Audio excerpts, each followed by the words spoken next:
नमस्कार। पहलगाम हमले के बाद जिस आशंका को जताया जा रहा था कि भारत पाकिस्तान को सबक सिखाएगा, पाकिस्तान के घर में घुसकर उसी को उसी अंदाज में जवाब देगा, वो कार्रवाई हो चुकी है। क्योंकि शानदार तरीके से भारतीय सेना ने, और सबसे बड़ी बात, भारतीय इस बार का जो ऑपरेशन हुआ है, ये तीनों सेनाओं ने मिलकर संयुक्त रूप से, और ये 1971 के बाद पहली बार ऐसा हुआ है जब तीनों सेनाओं ने संयुक्त रूप से मिलकर ये ऑपरेशन चलाया है। और इस ऑपरेशन की वीडियो इस वक्त सोशल मीडिया पर जमकर वायरल हो रही है। इन वीडियोस में आप साफ तौर पर देख सकते हैं कि किस तरीके से भारतीय एयरफोर्स के क्राफ्ट ने पाकिस्तान में घुसकर उसके 8 ठिकानों पर कार्रवाई की है। इस ऑपरेशन को ऑपरेशन सिंदूर दिया गया है। अब इस ऑपरेशन का नाम ऑपरेशन सिंदूर किसने दिया, भारत ने इस कार्रवाई में किस बात को ध्यान में रखा, और कैसे भारत लाहौर तक पहुंच गया, कैसे भारत एक रात के कुछ ही घंटों में लाहौर तक पहुंच गया। अगर भारत चाहता तो लाहौर आज हमारे कब्जे में होता। अगर भारतीय सेना चाहती तो लाहौर पर आज भारतीय तिरंगा झंडा फहरा रहा होता। भारतीय सेना ने ऐसा कौन सा करिश्मा किया है, चलिए आपको कुछ पॉइंट्स में समझा देते हैं। क्योंकि ये जो ऑपरेशन हुआ है, ये जाहिर तौर पर ऑपरेशन सिंदूर ने पाकिस्तान को ये बता दिया कि अगर थोड़ी सी भी आंख दिखाने की कोशिश की तो बख्शा नहीं जाएगा। कुछ ही सेकंडों में भारतीय सेना लाहौर कराची तक पहुंच जाएगी, पाकिस्तान रोक नहीं पाएगा। क्योंकि पाकिस्तान का जो डिफेंस सिस्टम था, जो चीन से मंगाया गया था, जिसके बारे में कहा जाता है कि उतना भरोसेमंद है नहीं, वो भारतीय एयरक्राफ्ट को पकड़ ही नहीं पाया। पाकिस्तान का डिफेंस सिस्टम पूरी तरीके से फेल हो गया। इससे साफ तौर पर ये संकेत मिलते हैं कि जो पाकिस्तान अपने हथियारों को लेकर बड़ी बड़ी बातें करता है, जो पाकिस्तान डींगे मारता है, गिदा भभकी देता है, उस पाकिस्तान के हथियार चीन के सामान की तरह नकली हैं। अब आप कुछ समझिएगा, पॉइंटों में समझिएगा। दरअसल भारतीय सेना ने अगर जो हमले किए हैं उसमें बहावलपुर जो 100 किलोमीटर है, जो भारतीय सेना से 100 किलोमीटर दूर है, मुरीद के 30 kilometre, Gulpur 35 kilometre, Sawai camp जो 30 किलोमीटर है, कोटली कैंप जो 15 किलोमीटर है, बरनाला कैंप जो 10 किलोमीटर है, सरजाल कैंप जो 8 किलोमीटर है, वो बॉर्डर के बिल्कुल नजदीक है, और मैमूना कैंप 15 किलोमीटर मौजूद है।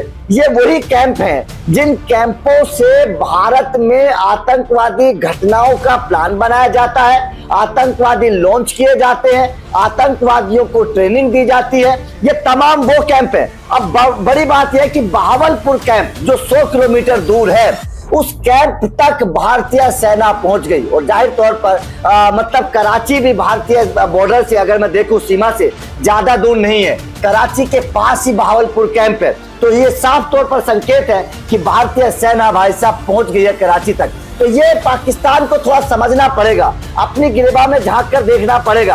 अब पाकिस्तान के इस एयर स्ट्राइक के कुछ मैं अहम चीजें आप लोगों को बता देता हूं। दरअसल इंडियन आर्मी मतलब तीनों सेनाओं ने मिलकर इस ऑपरेशन को किया। नंबर 2, 1971 के बाद ये पहला मौका था जब तीनों सेनाओं ने मिलकर ज्वाइंट ऑपरेशन किया है। नंबर 3, भारत ने पाकिस्तान और पीओके के जिन 9 ठिकानों पर एक एयर स्ट्राइक की है, उनमें से कुछ अंतर्राष्ट्रीय सीमा से 100 किलोमीटर दूरी पर, जो मैंने आपको बताया बहावलपुर, और खासतौर से बहावलपुर जो मैं चर्चा कर रहा हूं, जैशे मोहम्मद का गढ़ माना जाता है। ये जो बहावलपुर है ना, ये जैशे मोहम्मद का गढ़ माना जाता है, जो आतंक का आका माना जाता है वहां पर पाकिस्तान में, अंतर्राष्ट्रीय सीमा से जो 100 किलोमीटर दूर है।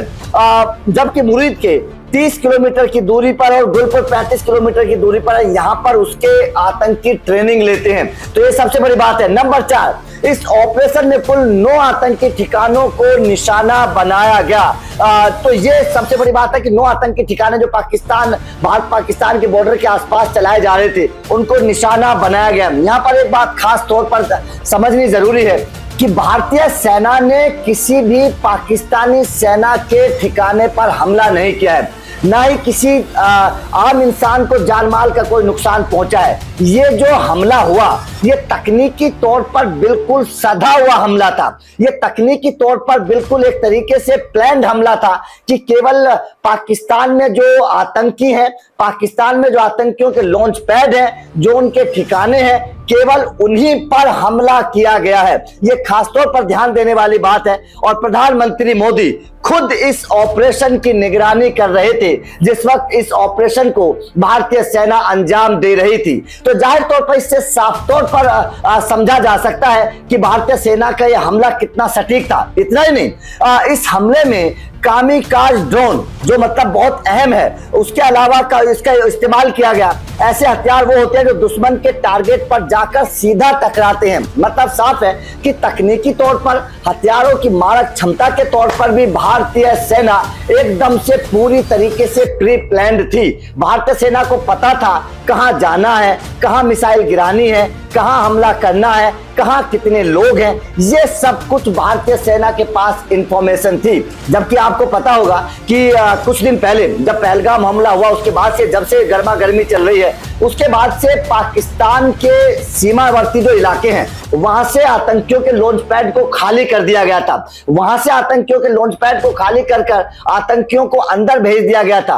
भारतीय सेना को इस बात की भनक लग गई थी। भारतीय सेना को पता था कि आतंकी कहां जाएंगे, इसीलिए सेना ने 100 किलोमीटर अंदर घुसकर बहावलपुर पर हमला किया। भारतीय सेना को पता था कि बहावलपुर में जाकर आतंकी छिपे हुए हैं, वहां पर जैशे मोहम्मद का ठिकाना था। उस जैशे मोहम्मद के ठिकाने को भारतीय सेना ने सबसे पहले टारगेट किया। तो जाहिर तौर पर इससे आप अंदाजा लगा सकते हैं कि सेना की जो इंफॉर्मेशन थी वो कितनी सटीक थी। अब बात करते हैं कि इस ऑपरेशन को सिंदूर क्यों दिया गया, इसे ऑपरेशन सिंदूर के नाम से क्यों जाना गया।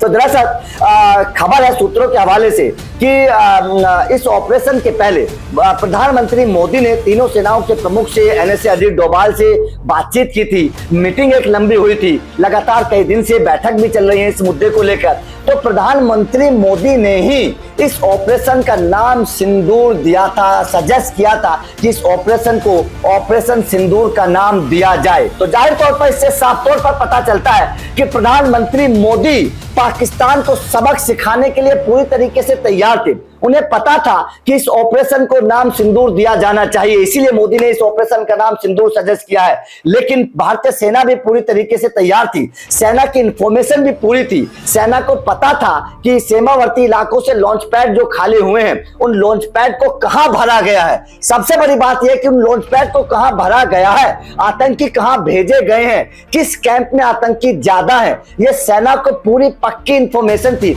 और उसी के दम पर यह ऑपरेशन किया गया है। जाहिर तौर पर जिसकी इस वक्त चर्चा हो रही है, पाकिस्तान में भगदड़ मची हुई है। कई सारी वीडियो इस तरीके की आ रही हैं जिन वीडियोस में आप साफ तौर पर देख सकते हैं कि जब भारतीय एयरक्राफ्ट से मिसाइलें दागी जा रही हैं तो किस तरीके से खलबली मच रही है, किस तरीके से लोग भाग रहे हैं, किस तरीके से डर के मारे लोग छुप रहे हैं, ये वीडियोस में साफ तौर पर देखा जा सकता है। और पाकिस्तान कुछ नहीं कर पाया। ये बड़बोला पाकिस्तान जो बड़ी बड़ी बातें करता है अपने डिफेंस सिस्टम की, उसका डिफेंस सिस्टम भारतीय एयरक्राफ्ट को पकड़ ही नहीं पाया।